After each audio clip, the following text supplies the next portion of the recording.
অসম দেশ বাৰৰহণীয়া সংস্কৃতিৰ মিলনভূমি। প্ৰাচীন কালত এই প্ৰাগজ্যোতিষপুৰত মহিৰংগ দানৱ নামৰ এজন ৰজাই ৰাজত্ব কৰিছিল। ইয়াৰ পিছত ক্ৰমে ঘটকাসুৰ, শম্পাসুৰ আদি ৰজাই ৰাজত্ব কৰে। কথিত আছে যে এই গুৱাহাটীৰ ওচৰৰ মহিৰং পৰ্বতৰ পৰা এই মহিৰংগ শব্দৰ উৎপত্তি হোৱা। বড়ো ভাষাৰ পৰা উৎপত্তি এই মহিৰংগ শব্দটো বড়ো ভাষাৰ পৰা উৎপন্ন হোৱা। মহিৰংগৰ পিছত ক্ৰমে ঘটকাসুৰ, শম্পৰাসুৰ, ৰত্নাসুৰ আৰু ঘটকাসুৰে ৰাজত্ব কৰে। মহিৰংগৰ পৰা ঘটকাসুৰলৈ এই ৰজাসকল আছিল কিৰাত অৰ্থাৎ মংগোলীয় প্ৰজাতি। কিৰাত আখ্যাৰে আখ্যায়িত মংগোলীয় প্ৰজাতিৰ অন্তৰ্গত কাৰ্বি, বড়ো, মিচিং, ৰাভা, দেউৰী, ডিমাচা, গাৰো ইত্যাদি জনজাতিসমূহ অসমৰ পাহাৰী ভৈয়ামে বসবাস কৰি আহিছে। প্ৰাচীন কালৰ সীমাৰৰ উত্তৰে বৌদ্ধ দেশৰ বাসিন্দা বড়ো জনগোষ্ঠীসকল 16শ শতিকাত এই অসম ভূমিত প্ৰৱেশ কৰি নিজকে অসমীয়া হিচাপে পৰিচয় দি আহিছে। বসন্তকালীন মন উৰুঙা কৰা উৎসৱ বৈশাগু, বৈশানাই, বাগুৰুম্বা আদি নৃত্য গীতে অসমীয়াৰ বৰ্ষৰ সংস্কৃতি ঘৰ শুৱনি কৰিছে এইদৰে।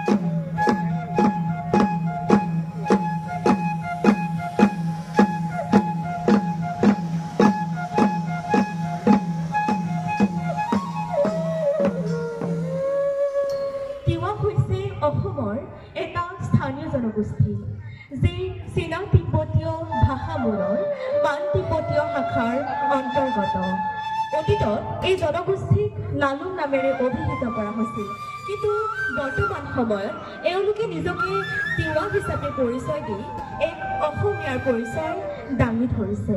মংগোলীয় জনগোষ্ঠীৰ এটা অংশ হিচাপে পৰিগণিত তিৱা বা লালুংসকলৰ অন্যতম সাংস্কৃতিক অনুষ্ঠান হৈছে বৰণ উৎসৱ। এই উৎসৱ প্ৰাচীন তেতেলী ৰাজ্যৰ পৰা উৎপত্তি। কাতি বিহুৰ সৈতে যোগসূত্ৰ থকা এই উৎসৱৰ প্ৰথম দিৱসত সৰস্বতীক আৰাধনা কৰা হয়। পুহ মাহৰ পূৰ্ণিমা ৰাতিত এই উৎসৱ সমাপ্তি ঘটে আৰু ডেকা গাভৰুসকলে এই উৎসৱৰ সমাপ্তিত নৃত্য পৰিৱেশন কৰে এইদৰে।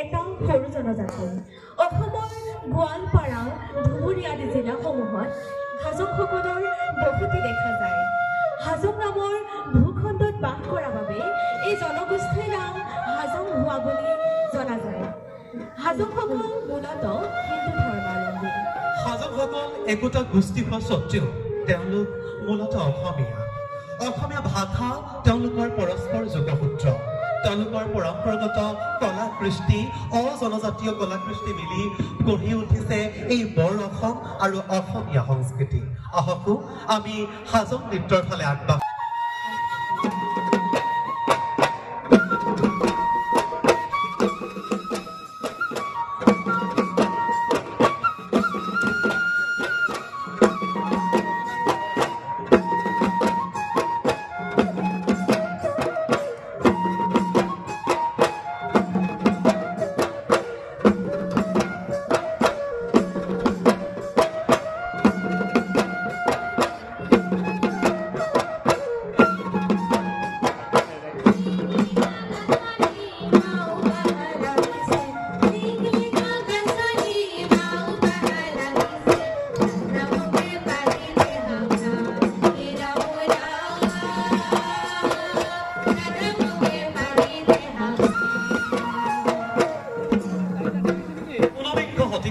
ব্ৰিটিছসকল অসমলৈ আহি চাহ খেতি আৰম্ভ কৰে এই চাহ খেতিত কাম কৰিবলৈ বনুৱা হিচাপে মধ্য ভাৰতৰ কেইবাখনো ৰাজ্যৰ পৰা অসমলৈ অজস্ৰ লোক আহে এনেদৰে অহা বনুৱাসকল আৰু তেওঁলোকৰ বংশধৰসকলক লৈ অসমৰ সৃষ্টি হয় বৃহত্তৰ চাহ জনগোষ্ঠী মাধুনৰ চেৱে চেৱে কৰম পূজা উদযাপন কৰা চাহ জনগোষ্ঠীসকলৰ ভিতৰত এটা অন্যতম সংস্কৃতি হৈছে ঝুমুৰ নৃত্য গতিকে আহকচোন আমি সকলোৱে ঝুমুৰ নৃত্যৰ ফালে আগবাঢ়ো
অঞ্চলৰ নৈৰ পাৰে পাৰে সদিয়াৰ পৰা তেজপুৰলৈকে মিচিং জনজাতিৰ লোকৰ বাসস্থান মিচিং শব্দৰ অৰ্থ হ'ল ভাল মানুহ গতিকে আহকো মিচিংসকলক আমি নৃত্য উপভোগ কৰোঁ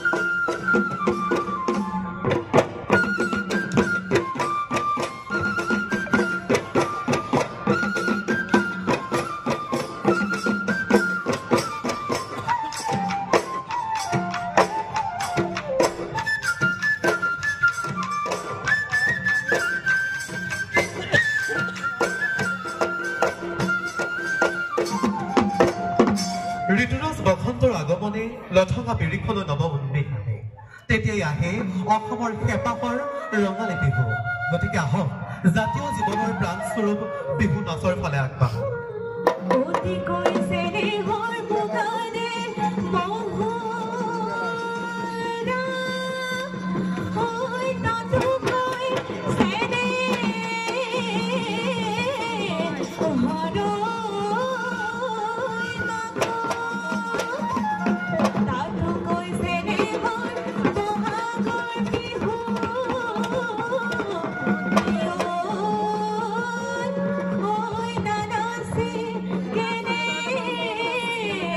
Oh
এইদৰে আই মহাবাহু ব্ৰহ্মপুত্ৰৰ পাৰত জিলিকি উঠে অসমীয়া জাতি জনগোষ্ঠীৰ মিলনৰ গান। প্ৰতিধ্বনিত হয় অসমীয়া জাতি জনগোষ্ঠীৰ বিজয়ৰ গান।